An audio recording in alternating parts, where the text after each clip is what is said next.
Good morning and welcome to the Shenkman Wealth Management Accountant Attorney Summer Webinar Series.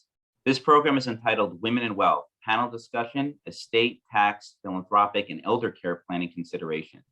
For those who don't know me, my name is Jonathan Shenkman, and I'm the president of Shenkman Wealth Management.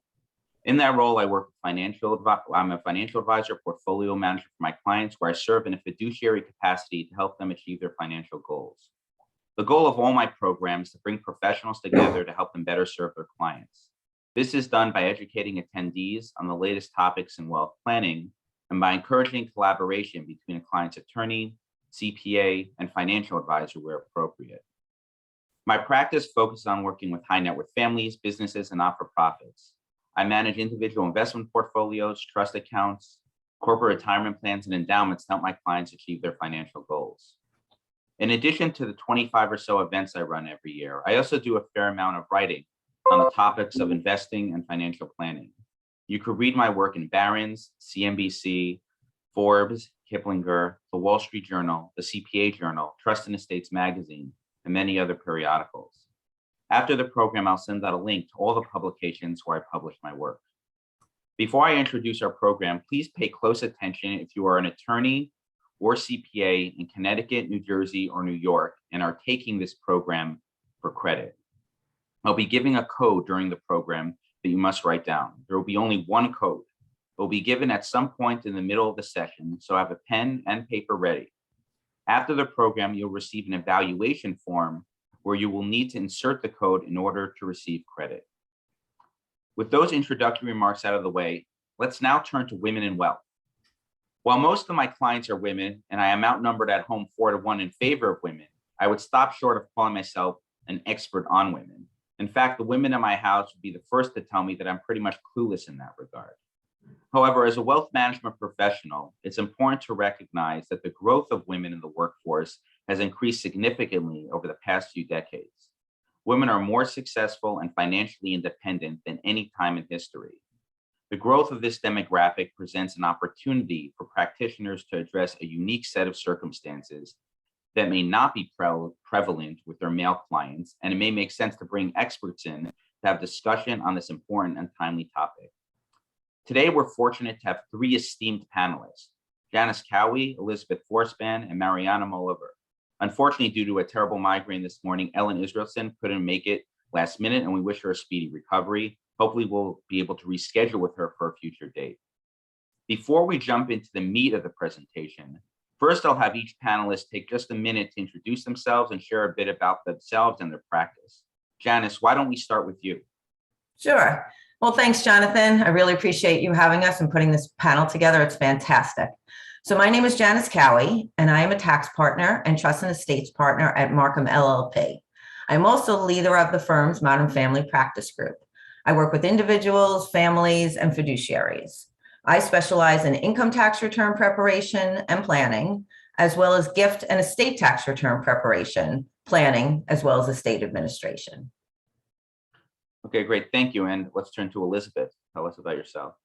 Thank you, Jonathan. It's great to be here. My name is Elizabeth Forspan. I'm a partner at Forspan Klear, and our practice focuses on trusts and estates and elder law.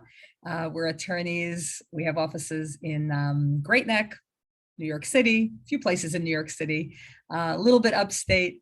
I call Westchester upstate, so or the Bronx is really upstate. So we do a lot of elder care planning through the use of tax planning strategies as well, and also high net worth sophisticated estate tax planning. I don't know if the Bronx is really considered upstate, but we'll go with that for a second. Let's go to last but certainly not least, let's go to Marianna to tell us about yourself. Good morning. Thank you for having me. It's a pleasure. It's my first time, so I'm looking forward to being part of this panel. I am the principal of Moliver Law, LLC, and we're a boutique firm specializing in all aspects of trust and estates and elder law. So that means we do wills and trusts and all sorts of estate planning. We also do all the stuff that happens after someone passes away. We do the probate administration, trust administration, and the last piece is the elder law. And we have offices in New York and New Jersey. Those are the two states where I'm licensed. So you'll see when I speak, I may bring up those two states, but of course, there are many states with other laws that I don't know. So sometimes I'll reference that. Great, thank you so much. For the first question, let's go to Elizabeth. Let's jump right into it. For the elder care planning piece of your practice, do you find that a disproportionate number of single and widowed clients are women? If so, why is that? It's a good question. Things do change. I don't know if I would say disproportionate, but there are, I would say we have more female clients than we have male clients. Clients come in all different forms and all different genders. So we just want to be mindful of that as well. Look, the reality is that women live longer than men by a few years, and that gap has actually grown somewhat. So yes, I would say that that more of our clients are women, and I think we'll talk about some of the challenges in the elder care planning field and in the trust and estates planning field that women face that men might not. But I would say that if I looked at my practice, I would say if I had to break it down, probably 60 to 65% were women. Unfortunately, a lot of people come in to do their Medicaid planning or their elder care planning when it's a little late. I'm not going to say too late, but a little late. We generally we recommend that people do their planning in their mid to late 60s. I know that sounds crazy to a lot of you listening. A 65-year-old is not elderly. Why are we doing elder care planning? But as we'll talk about a little bit more throughout the program, from a Medicaid planning perspective, there's a 5-year look back for nursing home care. There will be in New York a 2.5-year look back for home care. Other states have a 5-year look back for home care. So it's important to do that planning, either the Medicaid planning or the elder care planning when you're in your mid to late 60s. So statistically, you'll have enough time to divest yourself. And then if you need to get onto Medicaid in the future, you'll be able to do so. From a pure long-term care planning perspective, it's important, particularly for women, to think about long-term care insurance earlier rather than later, for obvious reasons, but for some not so obvious reasons. So that's why I think it's great that we have people and women of all ages joining us today, because yes, our practices, I'm sure Marianna would agree with this, mostly we have more women than men, and that's important, and it's really important for them to think about this planning earlier on. Great. And speaking of Marianna, let's go to you. Since women often outlive men statistically, as Elizabeth mentioned, the female client is a surviving spouse, what estate planning issues should they pay close attention to? I have to start out by saying, I don't know why my camera just went blurry. I have no idea. I didn't touch anything. So I apologize. You'll have to just use your imagination and listen to me as opposed to focus on the blur. Don't worry about it. FBI interview. It's okay. Amazing technology. Okay, so female clients are often the surviving spouse. Obviously not always, but it does happen. And if a female client is a surviving spouse, it's important to go see an attorney and review any estate planning documents that the client already has in place. Now, of course, if there are no estate planning documents, this is a great time to put some in place. But I'll focus my answer more on if you do already have something in place that the female put together with her spouse at some point, then most likely the husband was the primary executor under the will. Most likely the husband was the agent in the power of attorney and the healthcare proxy.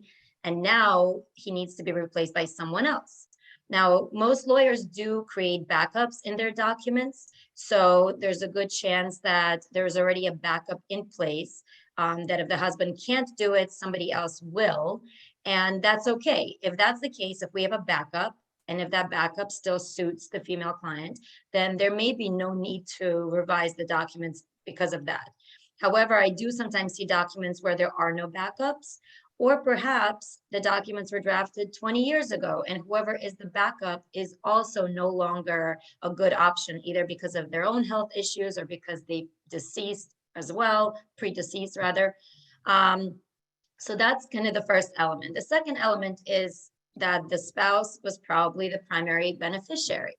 So the next question is, how is the distribution happening now that the spouse is gone? And is this still what the client wants? Does the client still want to benefit the people who are listed? Now, those may be children, those may be other relatives, charities, but regardless, it's a time to revisit how the inheritance is taking place and whether that's up to date, and that's what the client wants. Now, the other thing that is always interesting is seeing how clients kind of struggle with the idea, when something is joint, when something is not, and what happens.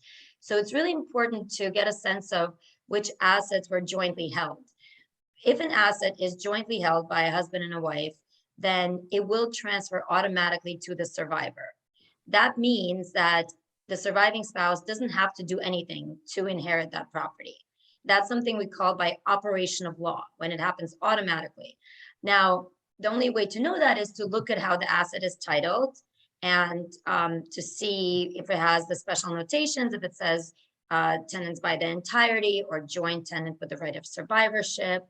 Now, when it's not titled like that, when it's just in the husband's name and the husband's passed away, then we have to figure out if there is a will. And if there is, then what does the will say and where does the property go? Sometimes the will leave everything to the surviving spouse. Other times it won't for various reasons. So that's when we have to go to the will and figure out where the property goes. Now, some of you may be wondering, but what if there's a trust? What if it's not a will? What if in this case, the people did more advanced estate planning? If that's the case, then we have to figure out what's actually in the trust. Believe it or not, that sometimes ends up being, clients come, they say, oh, I have a trust. Here's the document. Great. What's in the trust? I don't know. So that becomes a really fun exercise to actually figure out what's in the trust versus what's not in the trust. And the way we figure it out is we look again at how assets are titled. It's not an exact science. Sometimes there are variations in how things can be said, but more or less, if you go to an attorney, we'll be able to figure out from how a bank account or a deed, how things are titled, where it belongs. So this is also a good time for the female client to review beneficiary designations. That could be on retirement accounts, on life insurance, on investment accounts. Most likely, the client at some point put in beneficiary designations, and those may have to be updated now because if the husband was the primary beneficiary, was there a contingent beneficiary? If not, it's a good time to add one. Sometimes clients ask me, well, what if I don't have a beneficiary? Oh my God, am I going to lose the money to the state? Where is it going to go if I don't list anyone? So the good news is the money will not disappear. The default will be the estate. So if there's no beneficiary or multiple beneficiaries listed, then the funds will go to the estate, and then the will ends up directing where it goes. The bad part is that it will take longer for a beneficiary to get access to the funds, because anytime it has to funnel through the estate, we have to wait for the probate, for the administration. So it does take longer, and it can be a bit more of a hassle. So most of the time it is preferable to have beneficiary designations with individuals in place, because that means those individuals just have to call in to an institution, say, so-and-so has died, here's a death certificate.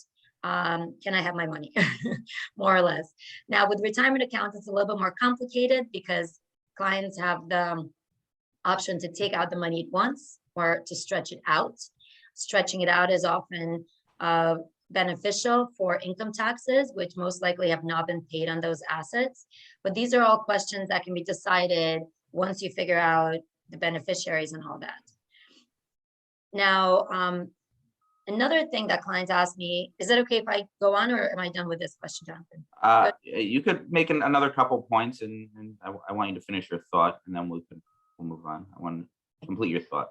And then I want to figure out this fuzziness issue, because I don't understand why that happened all the time. Okay, so sometimes clients ask me, well, if I'm married and I own everything jointly, why should I do estate planning? Is this really necessary? Everything is just going to go to my husband or my wife, right?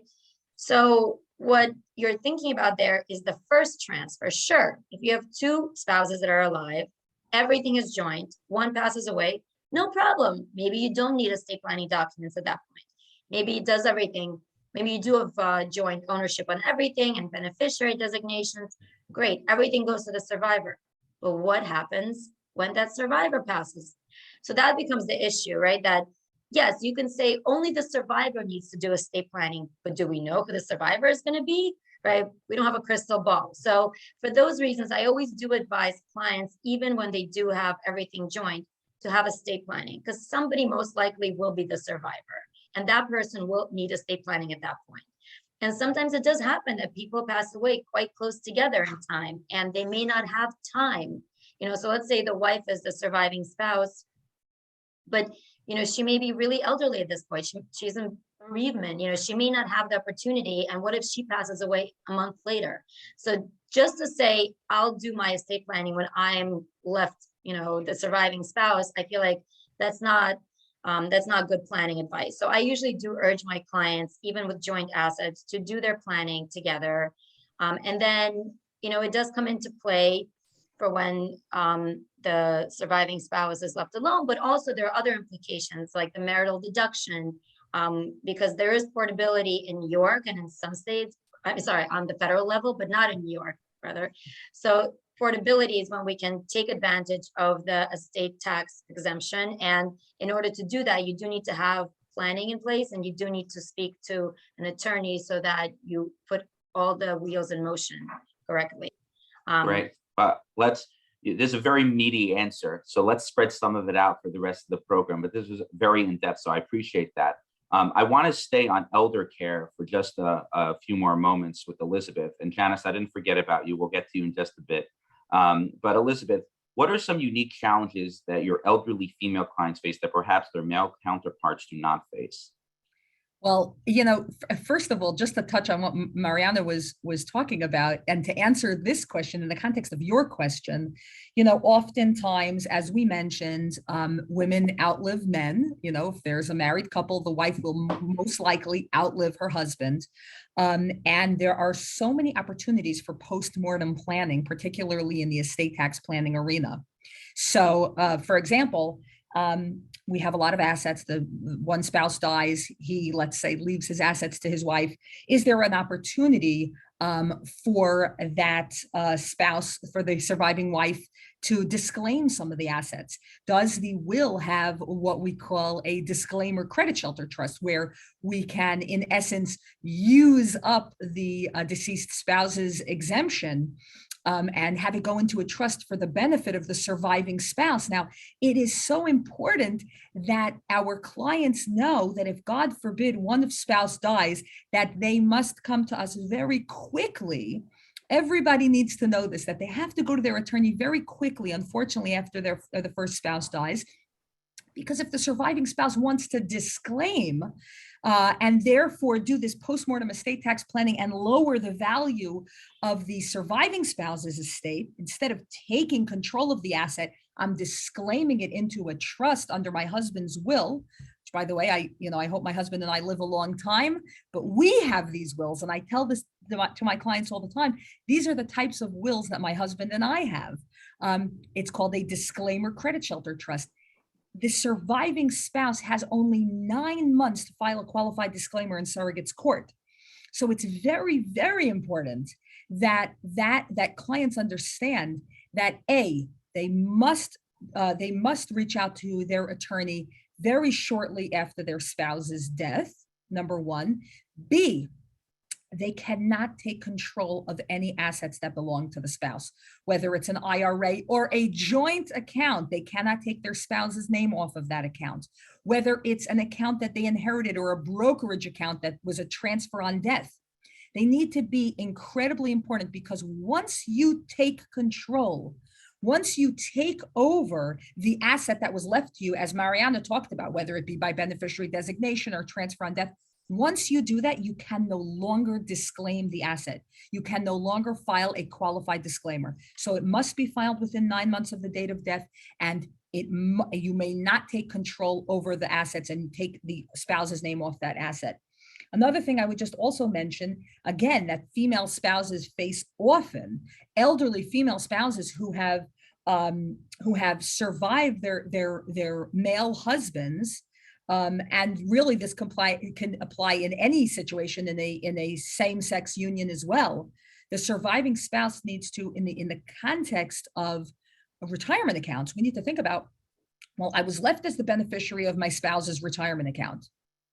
Should I take control of it? Should I put it into my name as a spousal inherited IRA? Or do I have children who are named as contingent beneficiaries? Should I disclaim a portion or all of that retirement account? Now, it used to be an easier equation. We used to say, in the context of a family where there was a high net worth family, we would say, of course, disclaim those retirement accounts to the children. The children will then be able to stretch it out over their life expectancies, right? It was a no-brainer in so many cases of the wealthier families, right? They'll pay just a small amount of taxes each year, income taxes each year on the deferred income, because they could stretch it. But now we know, since the Secure Act, since 2020, we can no longer stretch an IRA unless we're a designated, an eligible designated beneficiary, which most of us are not. You know, if you're disabled, if it's a minor child under the age of, is it 21 now? Now it's 21, right? Even though a minor technically in New York is under the age of 18. Or if it's someone that was within 10 years, if the beneficiary of the retirement account was within 10 years of the owner's death. So from a estate tax perspective, and from an income tax planning perspective, it used to be a no-brainer, but it's not a no-brainer anymore. Now we really need to do very, very particular planning. And even more so, the regs, the proposed regs, which are probably going to be finalized with regard to inherited IRAs, came out. We thought when the Secure Act occurred, we thought that okay, you have 10 years now. The child has 10 years to take it out. So they could just do tax planning. Maybe they'll take it out if their other income is low. That's a good year to take out from the inherited IRA in that year. And then by the 10th year, they have to take everything out. Well, the regs say, no, that's not how it works. They actually have to take out minimum required distributions periodically. So that's really not a great thing. And in the context of the elder care planning, I think we have Ellen joining, which is fantastic. That's great.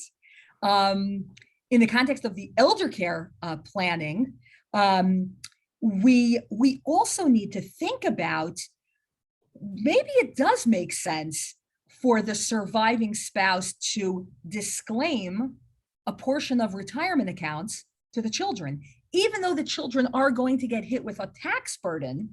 Because if the surviving spouse wants to do her own Medicaid planning, wants to reduce the size of her assets or decrease the size of her total assets, well, do we want her to take her deceased husband's IRA, or do we want her to disclaim it to the children so that she will have fewer assets and less income? As we know, in New York, a retirement account, this is an incredible thing that Marianna could tell you. Both Marianna and I are licensed in New Jersey also. In New York, a retirement account is an exempt asset for Medicaid. So if we have those clients that are getting onto Medicaid, as long as the retirement account is in payout status, it's exempt. The asset doesn't count. That's fantastic. But the income counts. So when one spouse dies and the other spouse is doing Medicaid planning or has been engaged in Medicaid planning, and she inherits an IRA, do we have her take complete control and take entire ownership of her husband's IRA? Or alternatively, do we have her disclaim a portion of it to the kids? Because now she'll have less income, which will be less of a Medicaid problem. But of course, we need to analyze that in the context of the children having more taxable income. So that's one issue. And if I just may have one more minute, I want to just say something about single women, single never married women, okay? Because our practice, we have a lot of clients who are single women who have never been married or who are divorced and who don't have any children. They have special considerations that they need to think about in the context of elder care planning, right? Because as you know, as we talk about all the time, the most important planning document is a power of attorney. You need to appoint somebody to make financial decisions for you when you get older, if you can't make decisions for yourself. You need to have a healthcare proxy who will make healthcare decisions for you if you cannot make them for yourself.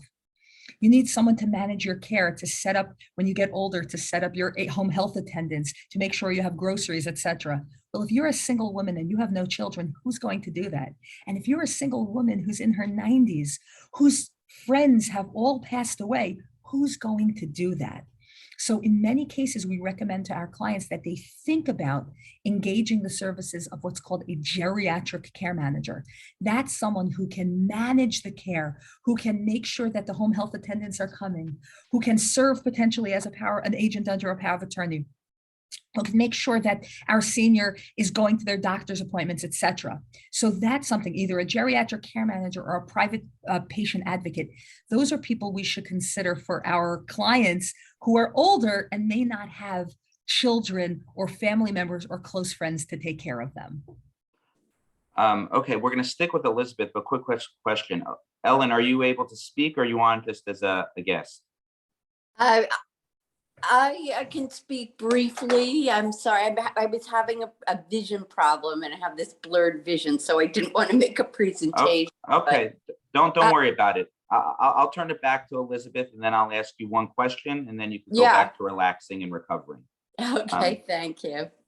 Elizabeth, let's stay with you just to finish off the elder care piece, and an important part of that piece at that. Do you find that long-term care insurance and long-term care planning is even more important for women given men's shorter life expectancies and the fact that married women typically become caregivers for their spouses?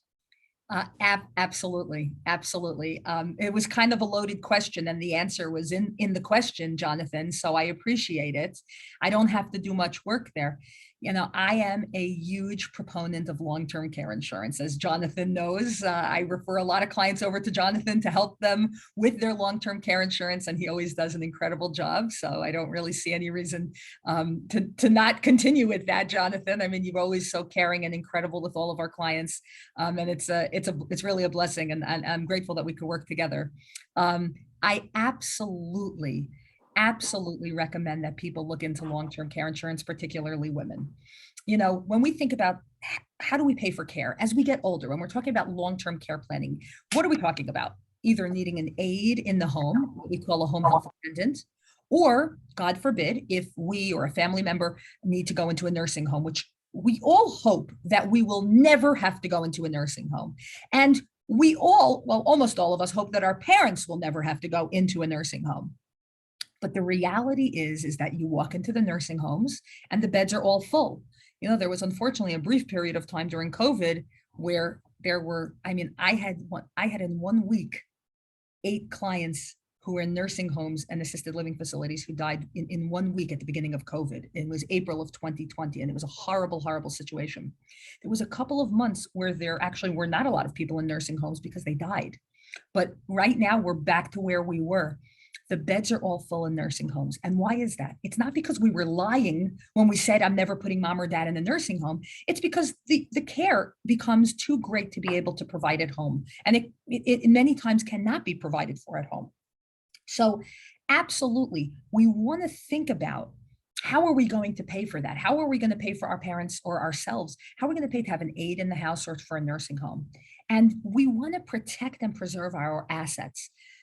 Obviously, we want to try to protect and preserve our assets for the next generation. We've worked so hard to accumulate all those assets. I remember my grandparents who were Holocaust survivors who had nothing. All 4 of my grandparents, they had nothing. All they did was work, and they never spent anything because it was all for their children and grandchildren. I'm sure a lot of us have a very similar experience to that. I don't know if our generation will be so generous, probably not. But of course, we always want to protect and preserve our assets for the next generation. But we also want to preserve our assets so that when we are older, we can age comfortably. And we won't have to, look around and scrimp. And if, God forbid, we're in a nursing home, we want our loved ones to have an aide to come in, to get them dressed, to give them breakfast, to give them a quality of life. So there needs to be assets left over to take care of that. So we absolutely recommend that long-term care insurance is something we look into. As Jonathan will mention, there's different types of insurance. You know, I'm not an insurance broker, so I don't know, but I know a little bit to know that you got to look at this when you're younger, right? I have long-term care insurance. I've had it since I'm 34 years old, not a traditional policy. I have it as a rider to a life insurance policy, which actually works a lot better financially these days. Jonathan, I think you'd probably agree. I have a similar policy, and I'm also in my mid-30s, so. Exactly. So yes, long-term care insurance is important. It's particularly important for women because, as we know, if you have a married couple, if you have a husband and wife, the husband gets sick, who's taking care of him? It's not that French nursemaid. No, it's the wife. The wife is taking care of him. And so she will take care of him. Statistically, she will take care of him. Statistically, she will live longer. But when he is gone, who's going to take care of her? Statistically, it's not going to be the children. So yes, it's incredibly important for women, especially women, to look into long-term care insurance. Great, thank you so much. We're going to shift gears just a little bit. Ellen, if you're up for it, just I'll ask you a question and you could take a minute also to tell us what your role is at the JCF. The question is, with female clients, when and how should advisors bring up philanthropy in the planning conversation? And want more questions, we could discuss that. But first, I guess, handle that question. Tell us a little bit about your role at the JCF. Great, I'd be happy to do so. I'm the Vice President of Philanthropy at Jewish Communal Fund.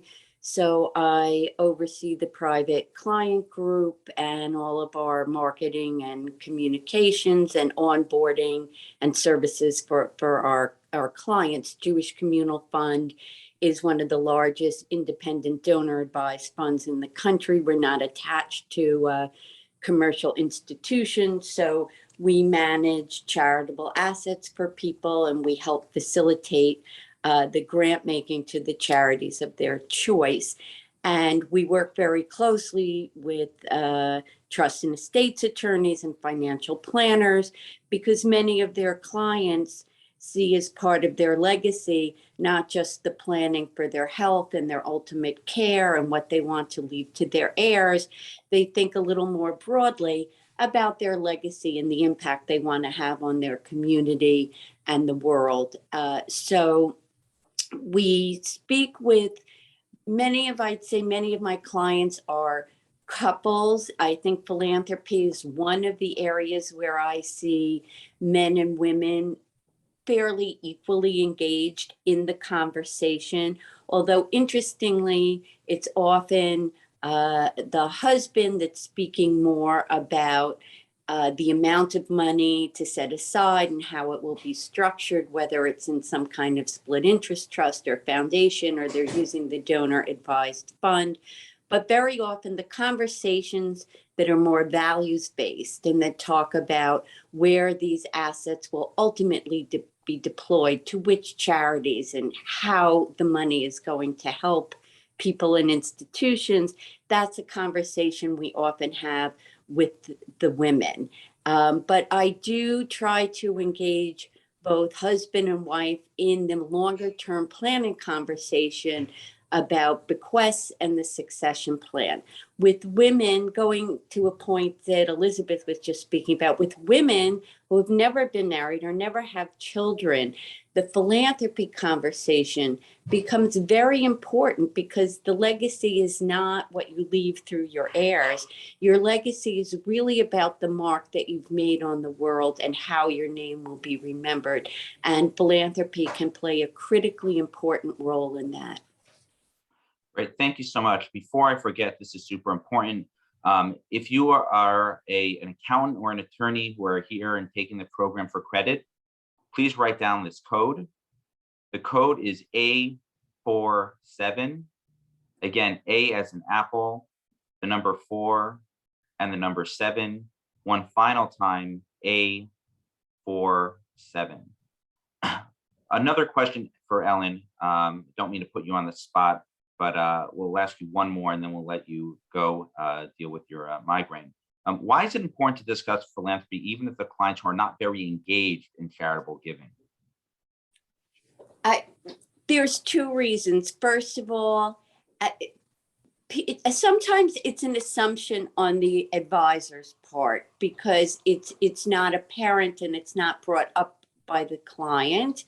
Sometimes clients are very focused. They say, I'm going to you strictly because I have this legal question or this tax question, and they're not thinking that the advisor can help them in a much more holistic way.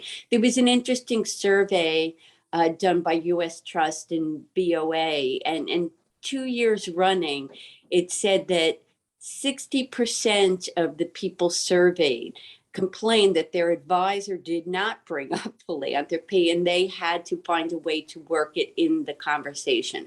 So I think some clients are reluctant because it just simply does not seem to be on the agenda. For people who really truly aren't yet engaged in philanthropy, sometimes it's not really understanding their wealth and how they can utilize it. It's very hard with clients sometimes to help them understand the true picture of their wealth and help them understand that they can be quite secure and have the assets they need to live the lifestyle they want, take care of their children, do the things they feel are important, and still have enough money for philanthropy. There's also many tax benefits in the planning. I mean, a lot of times we see people who in their lifetime did not feel they had the opportunity to jump in at any significant level into charitable giving, but they are concerned about the assets in the estate. So they will put aside assets in a donor advised fund or a foundation that can be utilized later. It will really come to fruition upon their death. It will be more fully funded, and they have arranged with various charities that certain programs or projects will be funded and carry their name forward. So it can be a wonderful piece of the legacy plan, even if during their lifetime clients may feel a certain reluctance to be more fully engaged in charitable giving. Great, thank you so much. Now let's turn to Janis. The rate of marriage has greatly decreased. If a woman is thinking of getting married, what can she anticipate in terms of taxes? Will she pay more or less in taxes after getting married? And are there any tax planning opportunities? So I mentioned earlier that one of my roles at Marcum is as head of our Modern Family Practice Group. So the Modern Family today consists of same-sex couples, couples choosing not to get married, as I think everybody in the panel has already mentioned. Then we've got blended families, second marriages, third marriages, children adopted in, children adopted out. You know, the variations are unlimited. You know, mom, dad, and 2.5 kids is actually now the minority in our country, no longer the majority. So this leaves divorcing women, single women, women in a committed relationship, and women just contemplating marriage with a lot to think about in terms of taxes, which is my area. For example, you have a partner, but you aren't married. How do you split the tax deductions? Who takes the children as dependents? You know, dependents aren't as valuable as they used to be since they changed the tax code, but they do determine your eligibility for a lot of deductions. Another example, what about real estate taxes? Under the code, you have to be on the deed and actually be the one who pays the taxes in order to deduct them. That doesn't work for a couple where, say, one partner owns the home, which happened to a client of mine, they had inherited it, but the other partner, but they stay at home to raise the children. And the working partner pays all the bills. So in that case, the house is owned by one partner, the bills are paid by the other. So under the tax code, no one can take the real estate taxes as a deduction. You know, that's why you come to me. There are ways around it, but these are things you need to talk about. And this is why I tell all my clients and anybody who will listen that planning needs to be done at the beginning of the tax year. It's critical. You can't plan after the tax year is ended because now you're just reporting what happened, not planning. So now you're contemplating getting married. What does this mean in terms of taxes? As a general rule, if two people are equally earning a good salary, you will pay more in money in income taxes as a married couple. This has always been referred to as the marriage penalty. If one person has a significant income and the other partner has low income, then you generally will pay less in taxes. But these are also general rules with a lot of exceptions. So there are a lot of planning opportunities that can and should be considered before getting married. So one of my favorites is the adoption credit. it's so common nowadays that somebody's coming into the marriage with a child. Somebody may want to adopt their partner's child. If you adopt your partner's child before the wedding, you can avail yourself of a $15,000 adoption credit. I had a client who told me that helped pay for the wedding. But if you adopt your partner's child after the wedding, there is no adoption credit available. So you adopt in December, married in January, good. Married in December, adopt in January, no good. Another interesting that can come up for unmarried couples is that you can double up on the mortgage interest deduction. So currently there's a cap. You can only deduct the interest on a mortgage up to a principal balance of $750,000. If you're unmarried, you can each deduct the mortgage interest up to $750,000. So that's doubling up to $1.5 million. You can take a mortgage interest deduction. But once you're married, the cap goes back to $750,000 for both of you.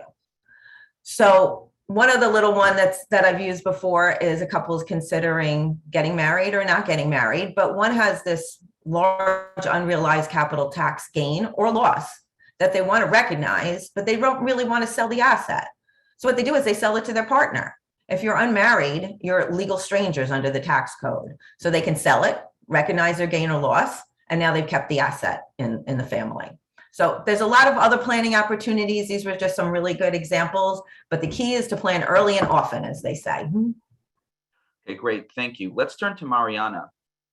If a female client recently went through a divorce, what estate planning issues should they pay attention to? Hello again. So similarly to a spouse who recently lost the other spouse, the best thing to do is go to an attorney as soon as possible and to review any current estate planning documents in place.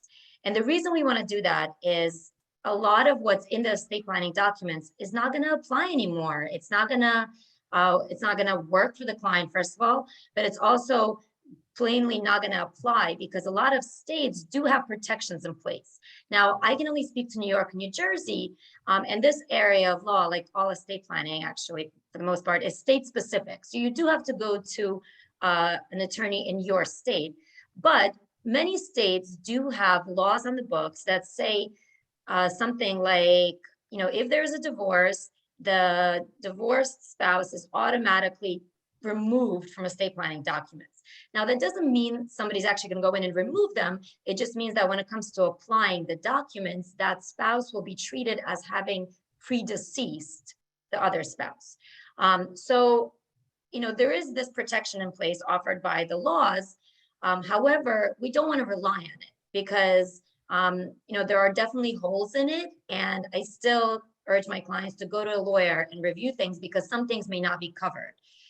So, for example, beneficiary designations are one of those areas. In some states, the beneficiary designations are also revoked if there's a divorced spouse listed, but other states, not so much.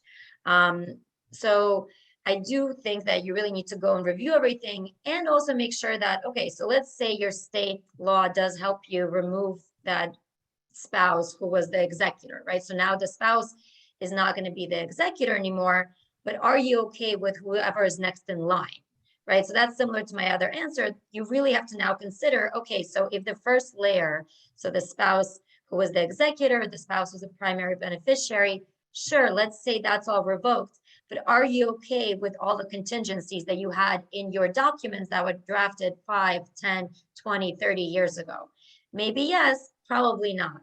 So it's a good time to revise and to rethink the whole plan. Now, I mentioned beneficiary designations. So for beneficiary designations, the client should review them for all retirement accounts, for life insurance, for investment accounts, and anywhere else that they listed a beneficiary.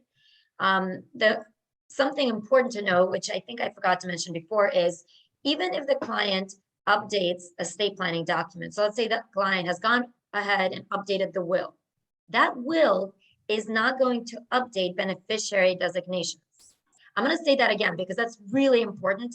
And a lot of people don't realize that. A lot of people think, I went to a lawyer, I did a new will, now I'm all up to date, right? I'm all set, the will fixes everything, right? Wrong. The beneficiary designation is a contract with a financial institution. When you sign that beneficiary designation, it's set. And no matter what your will says, the will cannot undo what you told the beneficiary, what you told the institution for the beneficiary designation. So you really do need to go to each institution where you have those designations on file, review them, and most likely update them. And this is something that I think clients kind of end up struggling with because it's annoying. It's not just one solution that, I finished the will, I'm done. You really have to call each institution. And I will say, as a practical note, they don't make it easy sometimes. They don't, you try to change the beneficiary designation, you try to list the trust, you try to do something, that's outside of the norm. And they do sometimes give you a hard time. And sometimes you have to speak to a couple of different people to get to someone knowledgeable. And if you're having a hard time changing a beneficiary designation, go back to your lawyer, let them know, ask for suggestions. Sometimes I'll get involved. Sometimes I'll get on a call with them. But other times I'll just say to the client, listen, this is what you say when you call back. This is the instruction you give to the customer service rep. And sometimes keywords help. And sometimes when clients use their own language, it may not land correctly. So you have to give them the tools and the exact language to make those changes. Great. Yeah, I definitely reiterate the point on making sure your beneficiaries are updated. And if anyone has any problems updating the beneficiaries, just move your IRA to Jonathan Shenkman. I'm happy to help you out of that. Let's stick with Marianna for a second. What should a female client think about if her spouse has children from a previous union? Yeah, definitely. There was actually something, can I go back to one important point that I didn't make in the previous answer? So I was talking about a situation where the divorce is final. However, it's really important to actually go to an attorney once the client is sure that the divorce is going to happen. Because the protections I was talking about only happen once a divorce is finalized, once there is a divorce judgment. However, imagine the situation. You have filed for divorce. Things are acrimonious. The two spouses are not on good terms. If the other spouse is still the agent on the power of attorney, that spouse still has a lot of power. That spouse could use the power of attorney to call the female client's institution and say, I need to move this money out. Right? So money could be moved around. Assets that are only in the female spouse's name could be accessed. So it's really important actually to get ahead of things and to go to a professional even before the divorce is final, because a lot of damage could be done during that interim time. And as we all know, divorces sometimes go on for years, right? So during those years, a lot can happen. And the other thing to watch out for is that during the time that the divorce is happening, but it's not final, if one spouse passes away, then all the designations and all the appointments in the will and everywhere else, everything is still valid. The revocation only happens when the divorce is final. So you could be in the middle of an acrimonious 4-year divorce, and if during that time a spouse dies, the other spouse will still inherit under a valid will.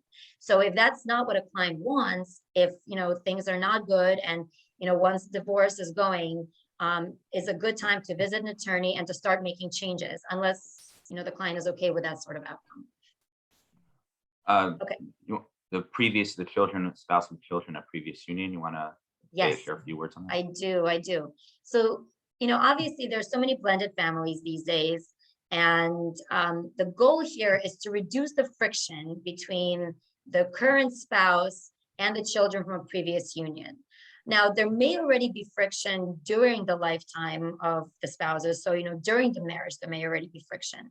But oftentimes, even if there is no friction, it will start when one spouse passes. That's when we see things get ugly, things that we didn't anticipate. And the way to really get ahead of that is to do thoughtful planning ahead of time. So I guess, all my answers lead to go to an attorney and do your planning. It's like the one-stop answer for all of life's questions. So the first thing to note in this regard is a married couple, and this is regardless of the genders, of course. I know sometimes I say husband and wife, and that's sort of sometimes to just keep things, easier just to kind of understand the two camps. But regardless of, genders and what kind of family, the couple does not have to go to one attorney. Now, I know a lot of people on this group may already know that, but it's worth saying again that a married couple does often use one attorney for planning, but they certainly don't have to. And there are situations where it's beneficial not to use the same attorney. What I tell all my married clients that come to me from the beginning, and I put this in my engagement letter, I say to them, there is an inherent conflict of interest.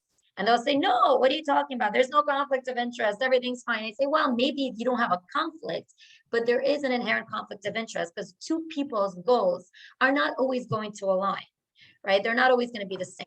However, when you have a married couple with no children from previous marriage and only from children from their union, things do more or less align a lot of the time. However, that may not be the case when there are children from one previous union or maybe even two.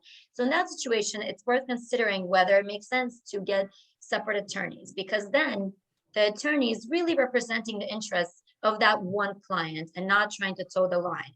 Because the spouse, let's say the female spouse who doesn't have her own children and other spouse who has children from previous marriage, she may feel like she needs some extra protection to make sure that she is being represented, and that if and when the other spouse dies first, that she will have enough money to live on, especially if she's not the breadwinner, especially if she's not the moneyed spouse. She needs to have comfort that there will be enough to take care of her.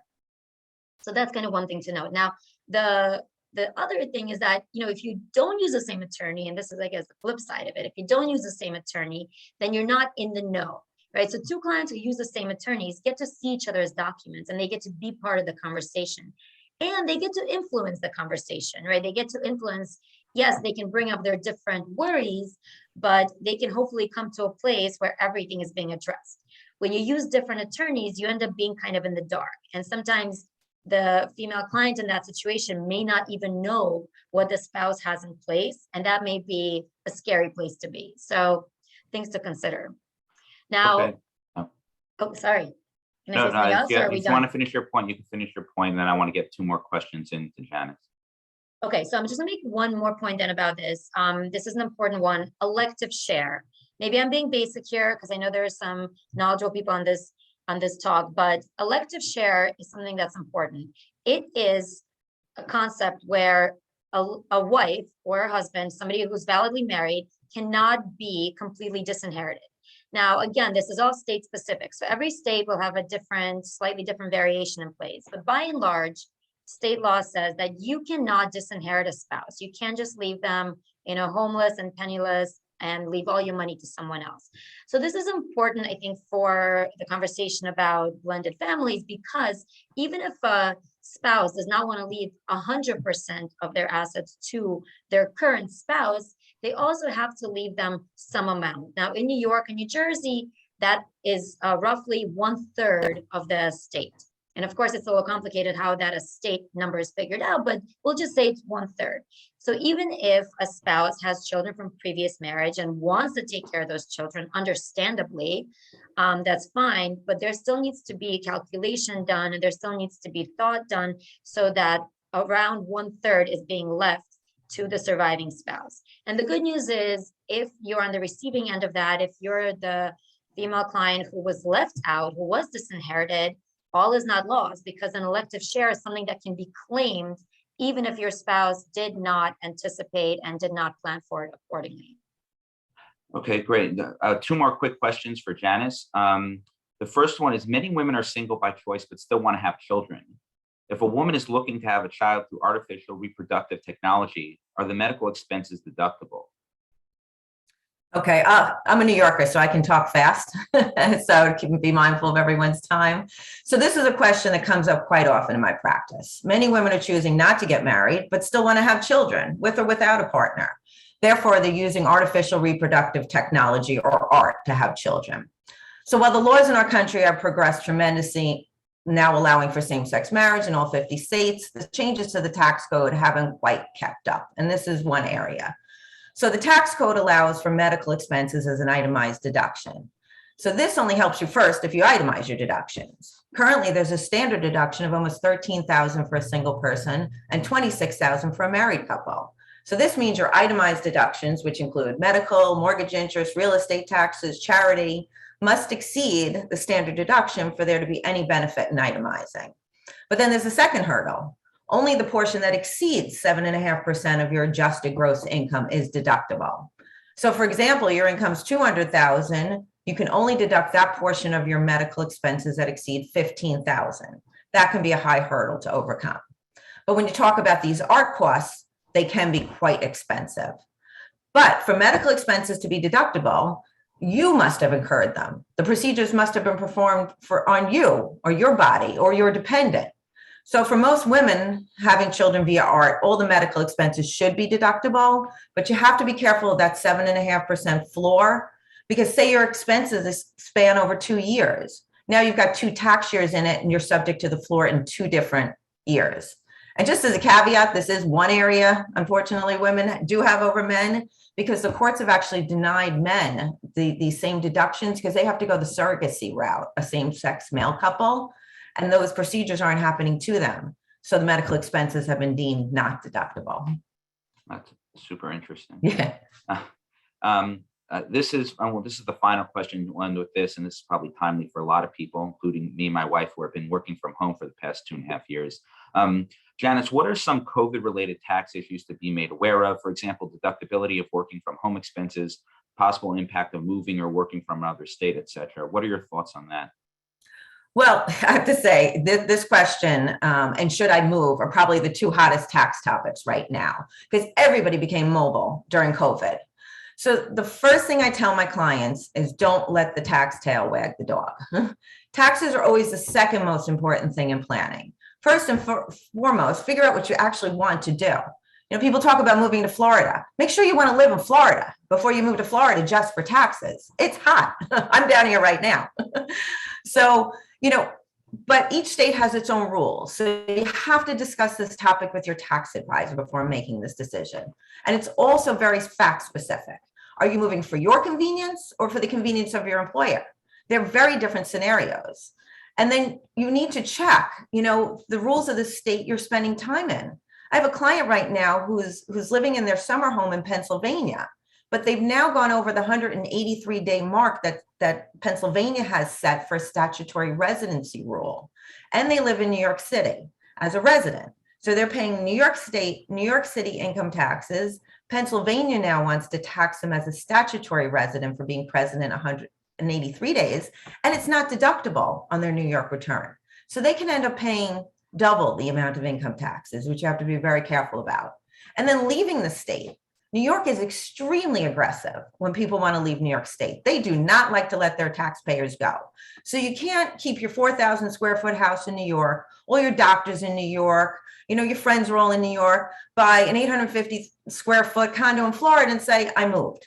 It doesn't work that easily. So, and just one thing to conclude for me, for women, you need to talk to your tax advisor.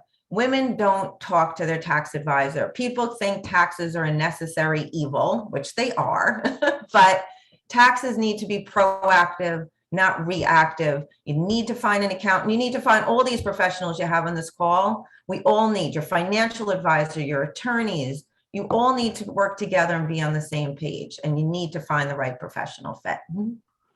Great. And on that note, I want to thank Janis, Elizabeth, Ellen, and Marianna for all your insightful remarks. If anyone has any specific questions, new business opportunities, or any other issues they'd like to discuss, please feel free to reach out directly to our panelists or myself where appropriate. And I'll be sure to include their contact information in the follow-up email to this program. As I mentioned at the onset, the goal of these programs stay up to date on timely wealth management related topics and to collaborate where appropriate. I think we can all agree that the clients who are best prepared are the ones who are served by a team of knowledgeable advisors.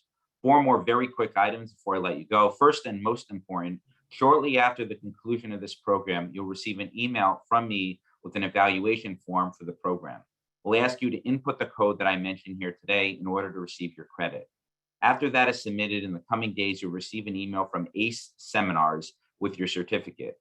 Again, please keep an eye out from an email for ACE seminars. If you don't get an email in the next few days, be sure to check your spam folder. Again, the email with your certificate will not be from me. It will be from ACE seminars. Second, my summer webinar series will continue on June 16th with my program entitled The Impact of Divorce and Estate Planning and Wealth Management, featuring Nicole Kobus and Elizabeth Candido Petit, partners at New Jersey-based law firm Lindaberry, McCormick, Estabrook, and Cooper. I'll send out an invite to that shortly. Third, please take 30 seconds to fill out my survey at the end of this program. It helps me improve my webinars and provide timely and interesting content to attendees. I thank you in advance for that. And finally, if you'd like to be kept abreast of my latest articles, webinars, and all the other work I put out, you can sign up for my free monthly newsletter. Simply email me with the word newsletter in the subject line. And with that, this concludes today's session. Please stay safe and healthy and have a wonderful day, everybody.